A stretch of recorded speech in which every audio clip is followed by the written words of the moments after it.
Recuerdo que alguna vez, en los años que llevo este programa, algún perito, no me acuerdo si fue Margarita Rojo, no me acuerdo quién fue específicamente, argumentó que cuando en una investigación de desaparición de una persona se demora más de un cierto tiempo, ella hablaba como de 2 semanas, 10 días, recuerdo, decía que es porque hay gente dentro de la investigación que entorpece la investigación. Y este caso tiene montones y montones de aristas que están abiertas, de cosas que no tienen sentido, de desaparición de información, y lo único que me queda pensar a mí es que hay gente dentro de la organización entorpeciendo esto porque Felipe Rojas no es capaz, no lo digo como mirándolo en menos, sino que él no es capaz de realizar algo de este tipo, por lo cual siempre he pensado que hay terceros.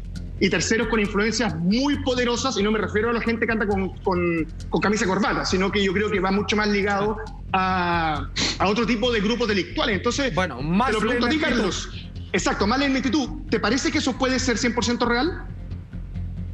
Mira, para responder las dos preguntas, en el sentido de lo que me estaba preguntando Salfa y Michael antes, el sistema penal necesita una reforma. No es posible que se vele primero por la integridad del imputado más que por la víctima. Eso ya no funcionó, ya no resultó, en su minuto era bonito en el papel, pero vemos que en la práctica las víctimas se revictimizan una y otra vez, y los fiscales no apoyan a las víctimas. Los fiscales están velando por otras instancias, entonces necesita una reforma. Y lo que me estaba preguntando Lama recién, no hay antecedentes en la investigación que indiquen que hay un grupo organizado detrás de esto. Un grupo, y me quiero referir al tema del narcotráfico.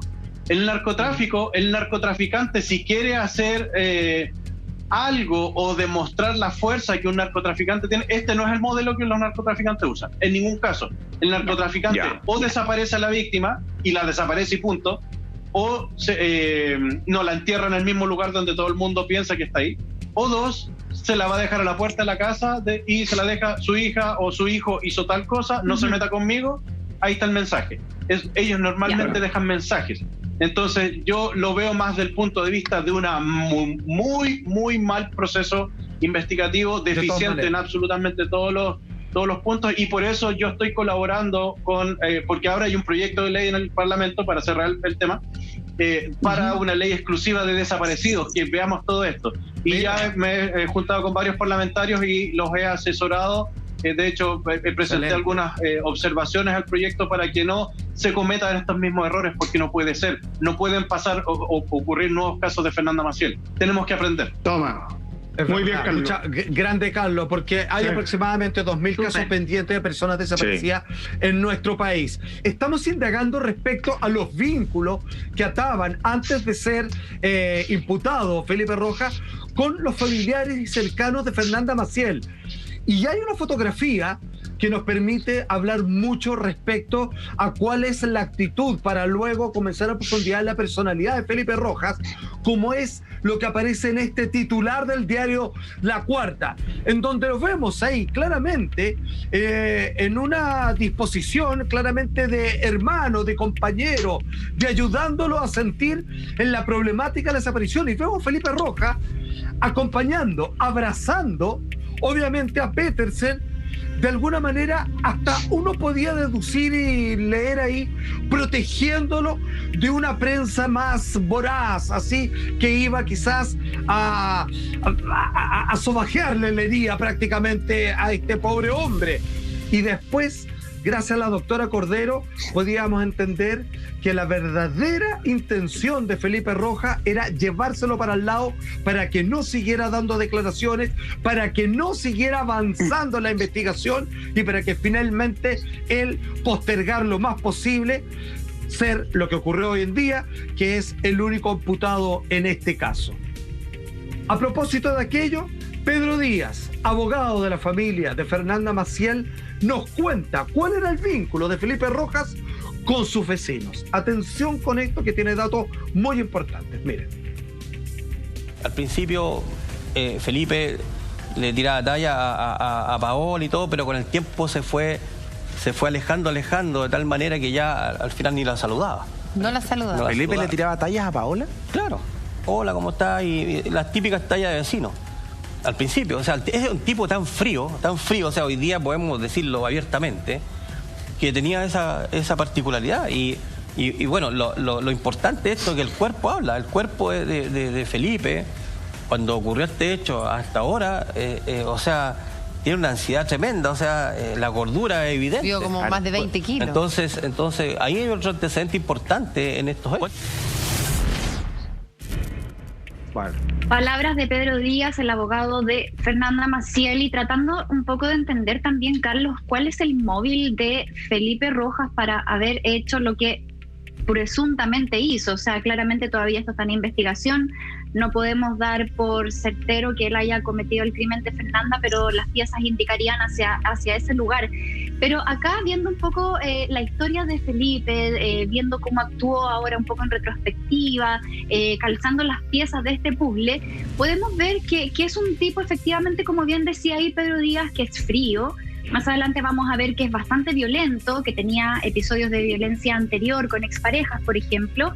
Pero además de todo eso, que es tremendamente negativo, parece ser un tipo que es poco prolijo, y que aparentemente lo de Fernanda habría sido, no sé, y aquí quiero que tú me lo confirmes, o si ya se sabe algo al respecto, Carlos, esto habría sido algo del momento, habría actuado bajo la improvisación, a lo mejor nunca fue el motivo de Felipe llegar hasta estas circunstancias con Fernanda, sino que fue algo que se le escapó de las manos. ¿En qué dirección también va la investigación para poder entender cómo se destata toda esta situación que termina con la muerte de Fernanda? El perfil de Felipe es bastante... Y hay muchas declaraciones y comentarios de familiares, de exnovias y amigos, lo vamos a ver un poco más adelante también. Uh-huh. Pero... él es una persona bastante fría en ese sentido. Recordemos que Paola, la madre de Fernanda, que es víctima y la vecina, este personaje, mientras Fernanda estaba desaparecida, pasaba por al lado de la casa, la veía y le gritaba piropos, le decía en palabras normales que podemos reproducir, por supuesto, en la televisión y hasta ahora inclusive, que estás bonita, cada vez estás más bonita. Yo no entiendo en qué mente puede caber que si después, al tiempo después, voy a ser el único imputado por la desaparición, el homicidio de la nieta y la hija de mi vecina, y yo le voy a tirar piropo, le voy a decir que está bonita y cosas así. Él siempre utilizó todo esto para desviar la atención. Las hermanas declaran, ellas han declarado muchos medios de comunicación y están ahí las declaraciones, que esta persona se asomaba por la muralla, y porque la pieza de Fernanda daba a la muralla que separaba las casas, y se ponía a mirarla para espiarla. Le sacaba fotografías mientras Fernanda estaba durmiendo y cosas así. Entonces es un tipo que mentalmente tiene estas es bastante creepy, por decirlo de una forma bastante coloquial y más suave. Pero ese es el perfil de este sujeto.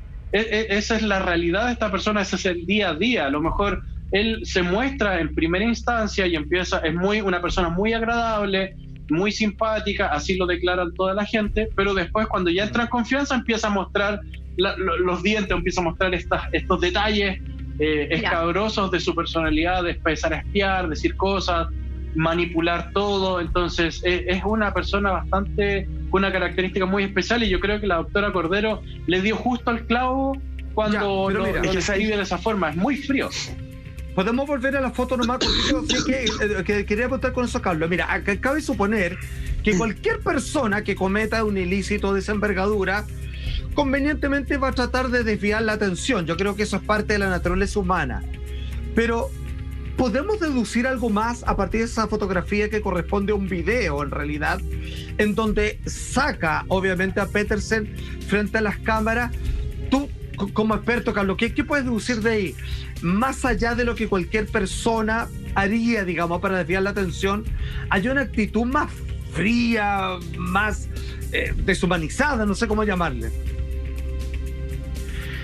Él muestra lo que siempre vemos muchas veces, y empezamos a recordar los asesinos en serie u otros homicidas en otros países, que empiezan a buscar a la víctima, empiezan a tratar de tapar las cosas, empiezan a hacer estas actitudes como lo que está mostrando junto a Peter. Yo estoy contigo, te estoy apoyando, pero en realidad estoy diciendo, estoy contigo para que no sospeches de mí, estoy contigo para que no me consideren dentro de los sospechosos.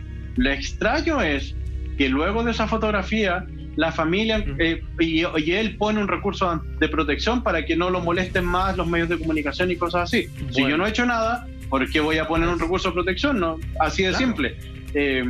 esos son los detalles que empezamos a conocer y a saber. Eso significa, no cualquiera sabe cómo hacer un recurso de protección y poner eso en la Corte de Apelaciones. Para eso necesitas un abogado. Entonces estaban con abogados desde antes y empezamos a sumar y a poner las piezas del rompecabezas en este gran puzzle y empezamos a lo mejor a dilucidar otra información que a lo mejor no conocíamos y empezamos a ver realmente, al parecer, esta persona manejaba información, no quería que supiésemos, o él estaba ocultando estas cosas. Oye, Carlos, de hecho lo que tú dices es muy, muy importante, porque cuando uno empieza a hacer memoria, empieza a retroceder un poquito en el tiempo, nos recordamos que Felipe Rojas, amigos, no fue el primer sospechoso, no fue el primero en ser investigado. De hecho, los primeros sospechosos, tanto mediático como en la privacidad, era la pareja de Fernanda, claro. Luis Petersen, que mediáticamente fue apuntado por muchas personas que después, en un acto de humildad, también le pidieron disculpas públicamente a Petersen. También fue un chofer, un taxista que hacía recurrentemente algunos viajes con Fernanda y con Petersen, pero es el 28 de febrero del año 2018, es decir, días después de esta desaparición, que aparece el nombre de Felipe Rojas, perdón. Carlos, lo quiero unir con un hecho que a mí me llama mucho la atención, porque aparece el nombre de Felipe Rojas, y Felipe Rojas muy pronto, de hecho, te voy a dar la fecha exacta, el 6 de marzo del 2018, él va y pone un recurso de protección en la Corte de Apelaciones de Santiago, un recurso de protección porque él reclama que el proceder, ¿cierto?, se queja de que fue abordado por el personal del Departamento de Encargo y Búsqueda de Personas y Vehículos de manera impropia, que le quitaron su celular bajo engaño y que además entraron a su casa bajo amenaza y bajo engaño y que no lo dejaron estar presente cuando estaban inspeccionando su casa. En esa recurso de protección que fue desacreditado, también lo apoya su mamá. Eso es clave cuando él empieza a poner de inmediato a elevar las alarmas, empieza a reclamar que lo están sobre investigando. Es clave para decir, oye, este cabro que le estamos poniendo el ojo a poquito parece que es más culpable de lo que pensamos. Ajá. Pero claro, ahí está entregando la principal información. No me molesten, no me toquen, porque yo no he hecho nada, supuestamente, y yo voy a una corte, estoy con abogados porque no he hecho nada. Yo no hago nada, no temo a nada. Esa es el que nada hace, nada teme. ¿Para qué voy a una corte a decirme toma el celular? ¿Quiere mi celular? Tome, aquí está, no hay problema. Haga lo que quiera con él, yo no tengo nada, no estoy involucrado con nada. Investígueme, por supuesto, yo quiero colaborar con la investigación, quiero que aparezca mi amiga, quiero que aparezca mi vecina. Muy por el contrario, él pone estas trabas judiciales, empieza a jugar con el aspecto legal, por supuesto, y lo vemos hasta el día de hoy. Esta persona no ha declarado. A esta altura, nosotros como investigadores, es poco lo que nos va a ayudar como si declaro o no, a nosotros no nos va ni nos viene, muy por el contrario, nosotros sabemos lo que pasó en la bodega, ya tenemos nuestra hipótesis científica, probada con evidencia científica, con medios de prueba que van a ser presentados en el tribunal al momento del juicio. Entonces, ya el tipo ya no colaboró, ya no ayudó a su familia, ya la justicia no va a poder hacer nada por él seguramente, porque todo lo que él quiera probar ya pasó el tiempo. Entonces, pero sí, él pone todas estas trabas, después empieza a cuestionar y a molestar a la familia de Fernanda. Si fue con la mamá y la mamá puso el recurso de protección, por algo habrá ido con la mamá, a lo mejor la mamá sabe algo, no sabemos todavía. Claro, la mamá lo apoyó, de hecho. Lo está apoyando, entonces a lo mejor le mintió la mamá, a lo mejor le dijo la verdad, no sabemos. Eso es lo que a lo mejor nunca vamos a saber.